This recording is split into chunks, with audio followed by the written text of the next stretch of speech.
Ya Allah. Assalamualaikum. Salam.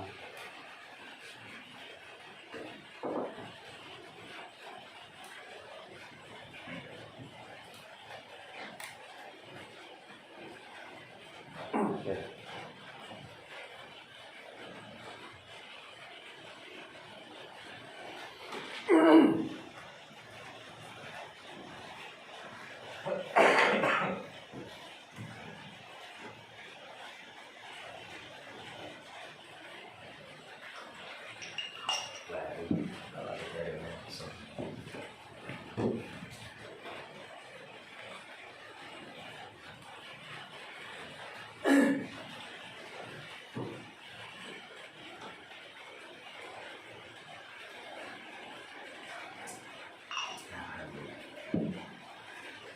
Assalamualaikum warahmatullahi wabarakatuh. Selamat malam pemirsa JBL Production, JBL Media Promo, dan pemirsa Wisma Ekstrim Indonesia. Kali ini kita akan berbincang lagi tentang seputar jamu tetes ekstremen, jamu pertama dan nomor 1 di Indonesia di season yang kedua. Dan kali ini kami juga sudah kedatangan kembali narasumber kita. Beliau adalah juga seorang tokoh inovator jamu tetes di Indonesia, karena dia adalah satu-satunya atau orang pertama yang ikut andil menyebarkan, memasarkan, mempromosikan produk jamu tetes asli Indonesia. Langsung saja kita sambut dengan bahagia tokoh kita, yaitu Mas Reza. Selamat malam Mas. Selamat malam Mas. Mas Nokling ya? Iya. Lupa kayaknya. Lupa namanya tapi nggak ingat rasanya. Nggak ingat rasanya. Ya, mungkin cukup lama pemirsa perjumpaan kita dengan tokoh kita yang satu ini, Mas Reza ini mungkin sudah hampir 10 tahun yang lalu. Kita sempat bersama dalam satu tim atau bahkan dalam satu beberapa event dan juga beberapa konten pekerjaan kami selalu bersama, dan satu hal memisahkan kita berdua, tapi kali ini alhamdulillah Tuhan telah menyatukan kita kembali, mempertemukan kita kembali, masih dalam produk yang sama, masih dalam semangat yang sama, semangat pantang menyerah, yaitu jamu ekstremen, jamu tetes ekstremen, jamu nomor 1 di Indonesia. Oh iya Mas Reza, langsung saja membahas tentang ekstremen. Kembali saya ingin menyampaikan pada pemirsa, khususnya pemirsa JBL Production, bahwasanya mungkin banyak yang tanya gimana sih riwayat tentang ekstremen ini di masa lalu, penjualannya dan bagaimana market-marketnya di masa lalu ekstremen, kok bisa sampai bertahan sampai sekarang dengan sangat baiknya gitu Mas? Iya, kita mencoba untuk menggali flashback ya. Flashback belakang. Jadi pertama kali saya dikasih ekstremen itu tanpa label. Oh gitu. Jadi botol kosong gitu sama Pak Bayu Dinegara. Sekitar tahun 2008. Sang formulator. Saya dipanggil beliau ke rumahnya, saya namu, kemudian saya ditawarin produk ini. Botolnya masih putih gitu, nggak ada labelnya. Mas, sama bisa nggak jalan ini? Berarti waktu itu ketika beliau menawarkan, menyodorkan ke Anda, memberi tugas kepada Anda, berarti masih polos, belum ada nama dan Belum ada namanya. Dan Pak Bayu pun waktu itu belum punya ide. belum dikenal orang juga Pak Bayu waktu itu. Berarti benar-benar dari nol sekali kan. Kalau mungkin Pak Bayu masih bisa melihat video ini, mohon maaf, saya harus bercerita apa Ya, adanya. ini hanya sekilas mengulas masa lalu, bagaimana tentang semangat penjualan ekstremen, semangat penciptaan karya obat herbal Indonesia ini yang bisa mendunia ini Pak Bayu. Jadi waktu itu Pak Bayu mengatakan, sama bisa jualan ini Mas. Karena sebelumnya saya sudah jualan jamu tetes. Gitu Sebelumnya. Produknya Pak Bayu juga. Insya Allah. Tapi tidak diakui. Oke ya. Karena itu produknya Pak Bayu.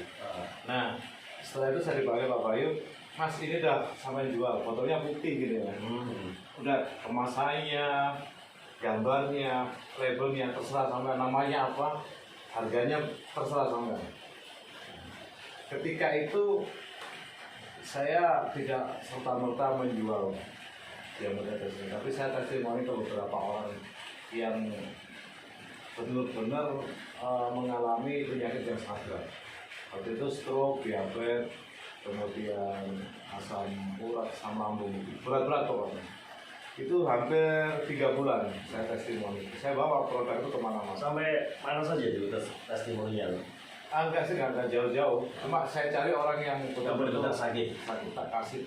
Kok enak gitu kan, enak. Berarti sesuatu perbuatan Anda yang Anda lakukan tadi, tanda kutip testimoni tadi, sebagai bentuk tanggung jawab Anda tentang produk yang dipercaya. Iya dong, saya Anda. kan harus jual obat itu sesuai dengan kualitas. Kualitas, ya. Kalau nggak ada kualitas ngapain saya jual? Apalagi ini obat yang berkenaan dengan Berkenaan orang sakit. dengan nyawa orang. Jadi kita berhubungan dengan nyawa, kita berhubungan dengan orang sakit, orang yang ya sakit itu dimaksud menderita kan gitu. Ya, susah.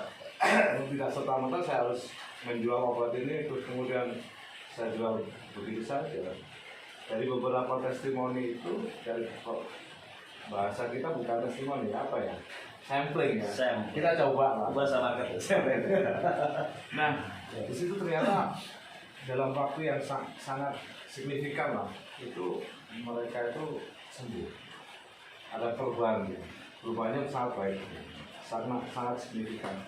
Lalu saya bikinlah ini kotak ini. Kotak yang bermerek. Belum ada merek juga. Belum, waktu itu saya kan nggak bisa komputer grafik gitu ya. Dari komputer. Saya malu itu malah. Dengan segala keterbatasan saya bikin. Dengan segala keterbatasan kemampuan saya desain ya, desain kampungan lah gitu ya. Ini mas, ini lubang ini desain saya ini dulu. Oh, berarti sedetail itu, jadi Anda menciptakan sebuah cover atau bungkus itu memang sangat teliti sekali. Sampai warna pun saya Mungkin degradasi. bisa diterangkan sedikit filosofinya tentang apa yang ada desain di kotak ini, Pak. Ungu ya. Ungu ya? Ungu itu adalah sebuah kedamaian, Sampai kecintaan dari damai cinta sehat. dan kalau di Pol itu kan di image kami, ungu itu adalah warna yang tertinggi. bisa. Dan kemudian kalau orang melihat bungkusnya saja tanpa dilihat begininya, ini kayak kucing dalam karung kan gitu. Akhirnya saya pertunjukkan gitu. Saya tunjukkan, kemudian dia tahu barangnya seberapa sih, harganya berapa, itu kalau tahu isinya apa ya. Nah, di situ sampai namanya ini, logo ini dulu kita yang bikin. Anda memakai nama eksperimen karena Anda katanya namanya Anda yang memilih. Mungkin pasti ada. Ya, kalau nama itu dari Pak Bayu. Oh, nama dari Pak Bayu. Cuma saya usul, Pak, kira-kira nama ini apa ya? Apa ya? Jamu tetes apa ya Pak? Gitu. Kemudian Pak Bayu, ya boleh eksperimen ya. Apa eksperimen Pak? Kan gitu. Eksperimen. Itu apa itu filosofi Jawa? Saya lupa. Men itu berarti kita ambil dari bahasa Inggris. Manusia. Men. Gitu. Nah, jadi ini adalah jamu tetes yang apa ya, yang super lah bahasanya. Ini adalah jimat saya. Bapak Ibu bilang begitu waktu itu. Karena nggak ada jamu tetes lain waktu itu kan. Memang benar-benar pertama. Pertama eksperimen. Dan Pak Bayu itu formulator pertama loh jamu tetes. Ya, kita ketahui bersama pemirsa CVL bahwasanya nama Bayu Diningrat memang sudah tidak asing lagi bagi kita. Dia adalah formulator pertama jamu tetes di Indonesia. Beliau adalah warga dari Jawa Timur, di Mojokerto, asli putra daerah Mojokerto yang mempunyai keahlian super, yaitu meramu, membuat produk dari komposisi bahan tumbuhan dan buah-buahan. Nah, bisa lanjut. Kita lanjut ceritanya itu. Kemudian setelah produk ini testimoninya sudah saya dapatkan, kemudian bukti-buktinya sudah dapatkan, kita sudah bikin kemasannya ini, kita ngobrol soal harga dan sebagainya. Itu pun saya butuh waktu sekitar 6 bulan sampai 1 tahun. Pertama sekali. Pertama kali saya jualan jamu tetes ini maksa mas. Saya kasih 6 bulan sampai 1 tahun. Apa saja yang Anda lakukan, apa saja yang Anda pikirkan dalam masa 6 sampai 1 tahun? Ya bagaimana caranya mau jualan ya? Bagaimana saya harus laku kan? Nah, karena keyakinan saya bahwa kualitas ekstrimen ini bagus, menurut saya itu luar biasa. Saya optimis. Wah, udah lama ini, gitu kan. Akhirnya idealisme dengan komersialisme itu Menyatu. Tetap ini idealismenya adalah menyembuhkan, membantu penyembuhan. Komersialisme nyata adalah bagaimana kita itu ada operasional kan, bikin packaging, ada transportasi, ada ganti kerja buat ya, produksi. kita kan harus kemudian kita balance kemudian antara idealisme dengan itu tadi, akhirnya ketemu harga itu. Kita jalan sekitar 6 bulan sampai 1 tahun. Satu kota itu saya jualan 1 botol pernah 1 bulan. Ada yang sampai 7 botol pernah. Ada sampai 1 bulan loh ya. Itu paling tinggi dulu Banyuwangi, Jember, Bondowoso. Itu penjualan per kota itu hanya 7 botol. Perjuangan yang luar biasa. Itu selama 6 bulan. Tapi Anda tidak pernah putus asa dengan keadaan seperti itu? Tidak pernah. Saya yakin karena bagaimanapun saya anggap ini adalah wasilah rezeki saya, keluarga saya, dan keluarganya Pak Bayu. Kita sama-sama. Berarti keyakinan Anda dengan produk yang namanya ekstrimen ini sudah mendarah daging, dan bahkan Insya Allah begitu. ini benar-benar suatu memori atau riwayat yang Iya. tidak mungkin lepas dari kehidupan Insya Allah Anda. Pak Bayu juga sama. Keluarga besar Pak Bayu di Ningrat saya kira Sudah paham? Paham. Sudah paham Saya dengan masa lalu produk masa lalu. ini, asal usul produk. Nah, kemudian setelah kita jualan 7 sampai itu, kalau di analisa marketing itu kan ada repeat order. Ketika 1 orang beli, pasti nanti RO-nya 1 orang ini membawa 5 pelanggan Itu baru. menurut ilmu marketing Analisis, ya. Anda. Itu ternyata benar, akurat sekali, dan riset pun nggak jauh gitu kan. Akhirnya benar di tahun kedua di bulan ke-13 itu saya bisa jual 500 botol. Bagaimana Anda bisa meyakinkan pada pembeli Anda yang pada notabene orang-orang baru semua dan baru kenal dengan Anda, bahkan baru kenal dengan produk ini, Mas? Nah itu yang menarik, pertanyaan yang sangat bagus sekali.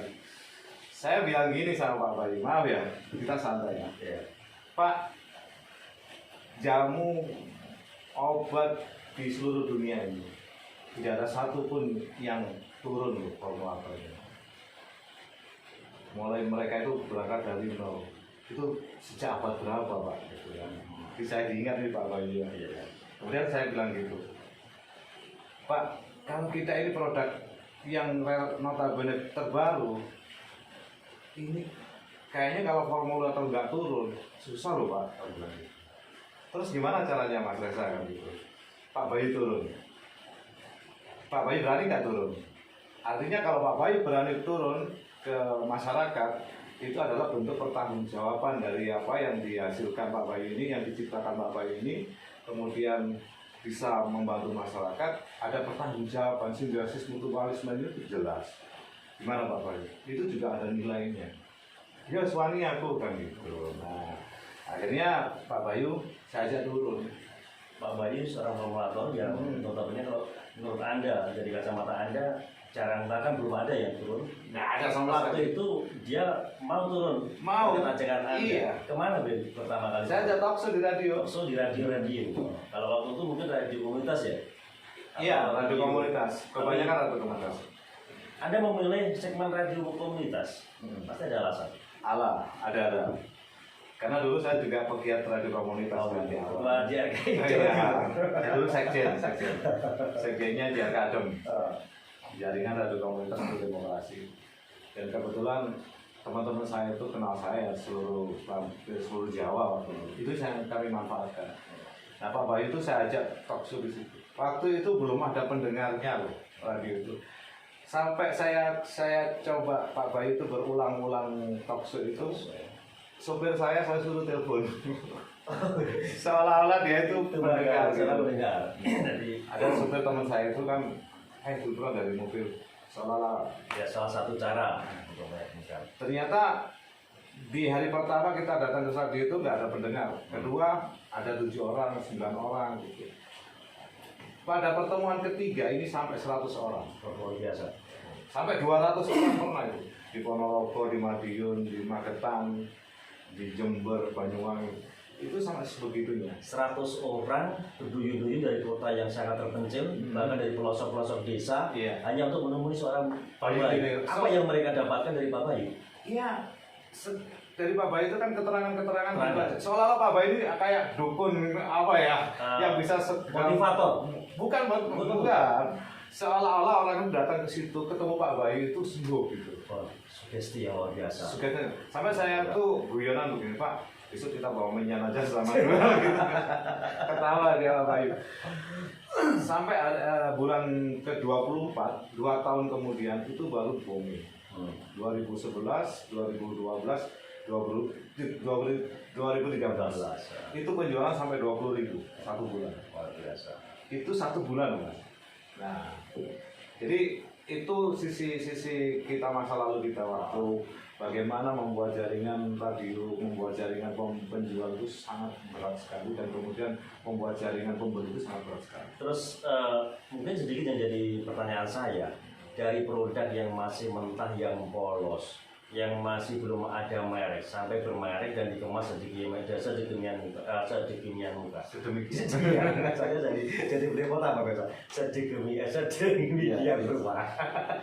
Ini ada nggak kendala Anda untuk mendapatkan izin atau merek terdaftar atau izin dari BPOM atau Badan Kesehatan di Itu menarik, gimana? menarik sekali itu perjalanan hidup saya di dalam dunia jamu itu.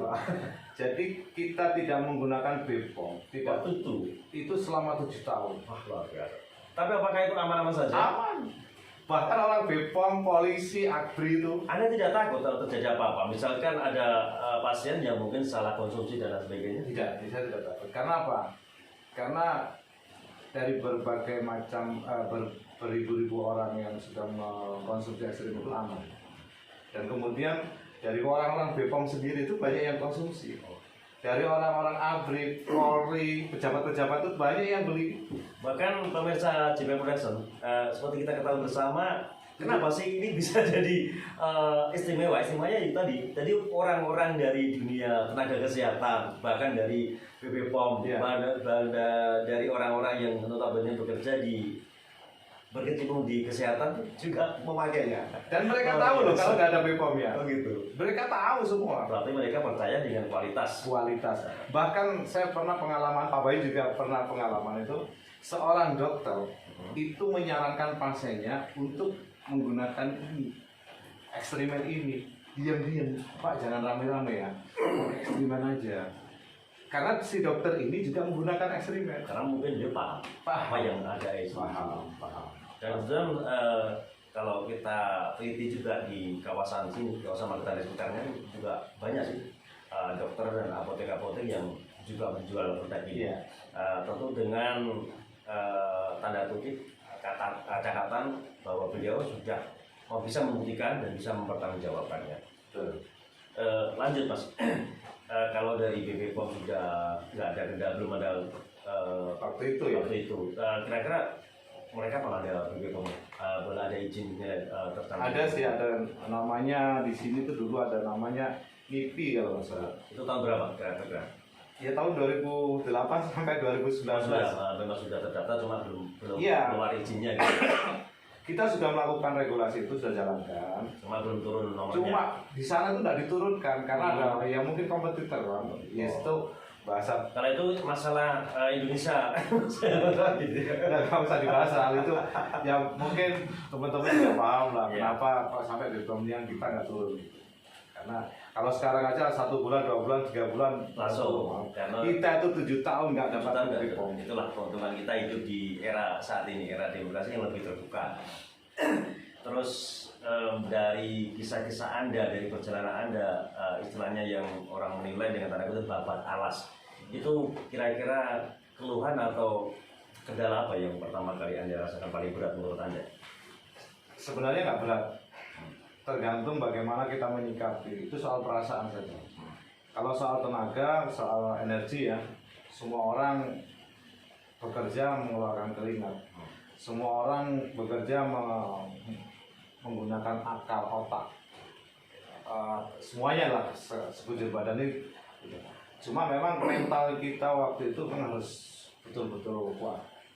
Pernah dilempar gitu, ini dilempar gitu di depan umum ini, masa jamu gini bisa? Itu pernah, teman saya sendiri juga tuh yang pernah sampai begitu. Kemudian juga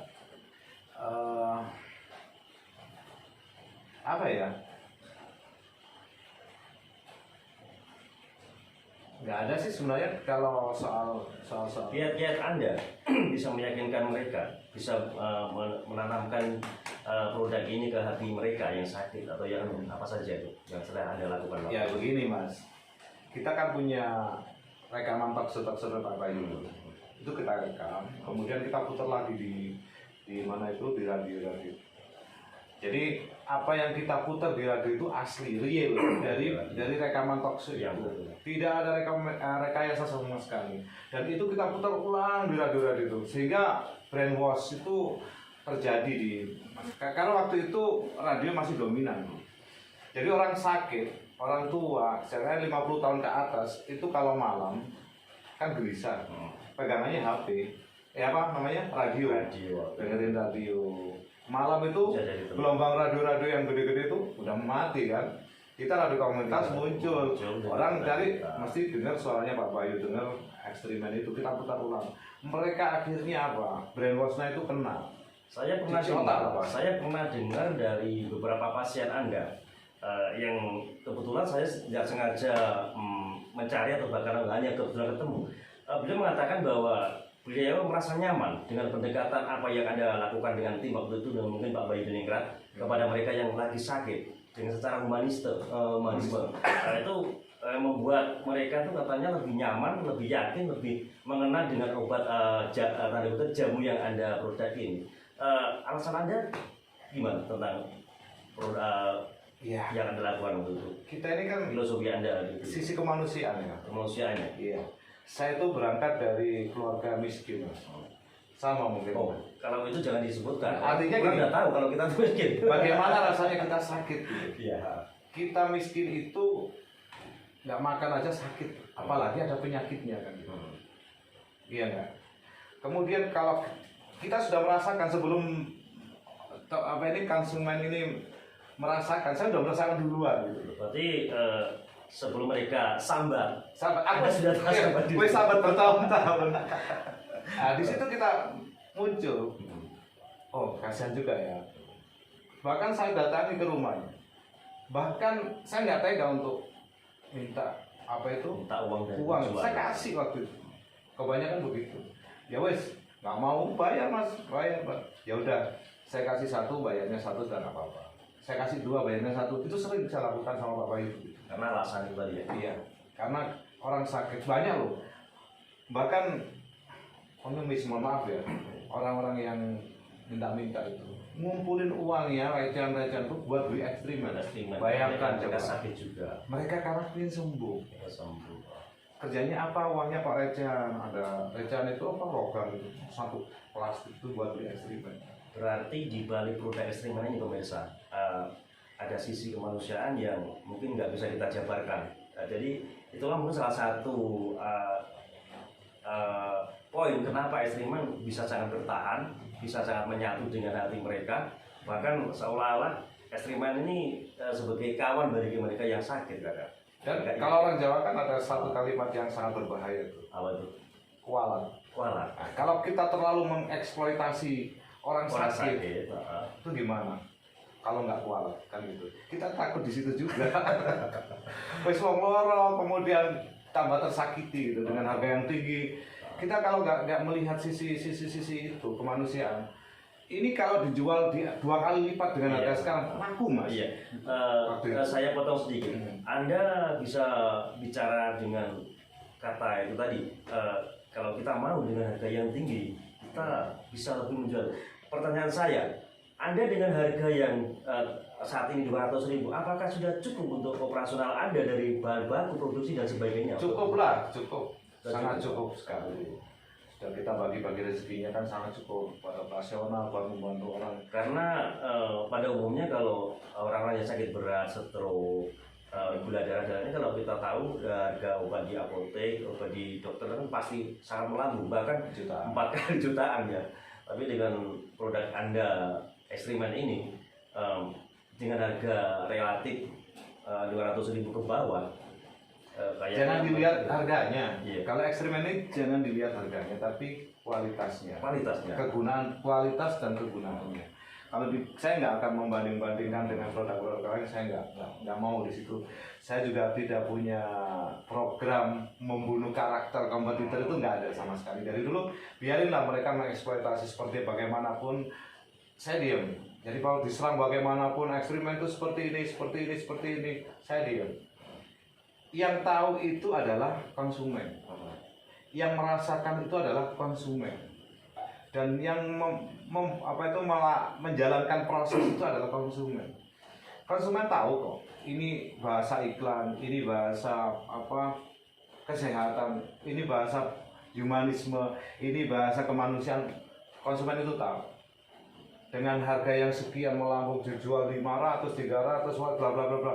Saya biarkan, saya nggak akan melawan di situ. Karena apa? Sekali lagi, itu tadi. Orang sakit jangan disakiti, malah tersakiti, kayak gitu. Orang sakit jangan disakiti, karena kita akan takut tersakiti.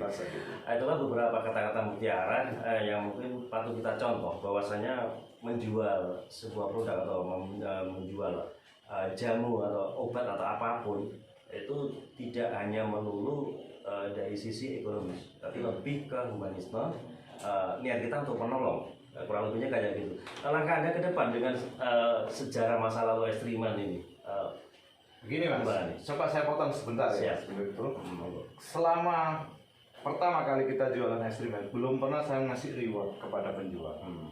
Reward artinya penghargaan. Kalau kamu jualan sekian, kamu dapat reward. Saya nggak pernah itu.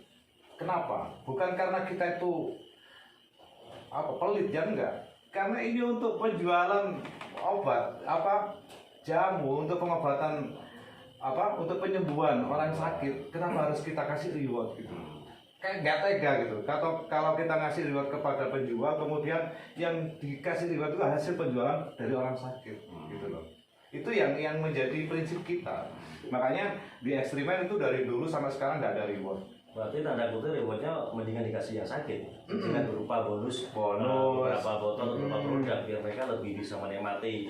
Iya, kita ajak makan bareng, gitu. Kita kasih ramuan-ramuan penunjangnya kayak kacang panjang, kayak jahe, kayak apa itu bisa di situ. Terus juga pernah saya dengar di masa lalu mereka juga sangat terhibur dengan apa yang Anda lakukan dengan Pak Bayu. Ketika ada talk show di daerah-daerah di desa-desa, mereka juga dihibur dengan sekedar hanya musik pelepas lelah kayak Jawa, Jawa yang notabene hanya sangat sederhana sekali. Kira-kira adakah kaitannya tentang penyembuhan dengan alunan musik yang Anda sebutkan waktu itu? Sangat. Jadi proses penyembuhan itu bukan hanya di organ tubuh.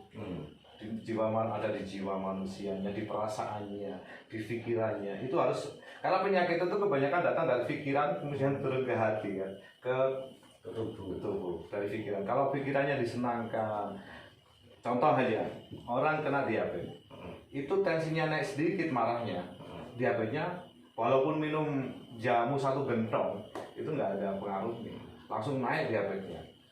Nah, kalau mereka dihibur, pikirannya disenangkan, perasaannya itu, apalagi didatangkan artis kayak Cak Nobleng gini sama, mereka akan terhibur, mereka akan lupa dengan penyakitnya, akan turun tensinya. Berarti itu juga merupakan salah satu terapi Anda untuk mendampingi pasien, selain juga memberikan ramuan jamu yang istimewa ini juga ya. Terapi yang tidak mereka ketahui sebenarnya. itu luar biasa. Itu cara yang jitu ya, mungkin tidak banyak yang tahu, walaupun sebetulnya banyak yang tahu, tidak banyak yang melakukan. Sebenarnya itu strategi mas, Strategi tidak boleh juga. diekspos. Ya untuk kebaikan kenapa tidak? Jadi Ya. semua yang baik-baik bisa kita ekspor, karena yang kita bisa sumbangkan, kita amalkan hanya sesuatu yang berguna buat orang lain. Juga saya yakin seorang formulator Pak Bayu Diningrat itu juga nggak jauh dengan Mas Reza, karena beliau tuh dekat sekali waktu itu, kemana-mana selalu berdua. Kita berpikiran kalau Pak Bayu berkutik di bidang formulatornya, Mas Reza berkutik di pemasaran, strategi pendekatan konsumen, strategi penyembuhan konsumen, dan lain sebagainya. Pasti mereka juga punya filosofi yang sangat tinggi. Jadi menurut beliau-beliau itu bahwasannya mereka nggak akan ada apa-apanya kalau nggak berguna bagi orang banyak ya. Iya. Hidup itu hanya sekali. Setelah itu kita mati mas. Oh gitu ya. Kalau hidup kita ini tidak kita penuhi dengan arti-arti gitu kan, membantu sesama manusia dan dibantu sesama manusia, apalah artinya hidup ini kan begitu. Apalagi saya pernah berbicara gini, mumpung saya ini jualan ekstrimen, mumpung saya jadi manajer, ayo pergunakan kesempatan ini, ya, gitu. Peluang saya ini, saya sampai pernah begitu. Oke Mas Reza, karena kamera kita sudah crack. Amin ya. Entah anu nih kok apa.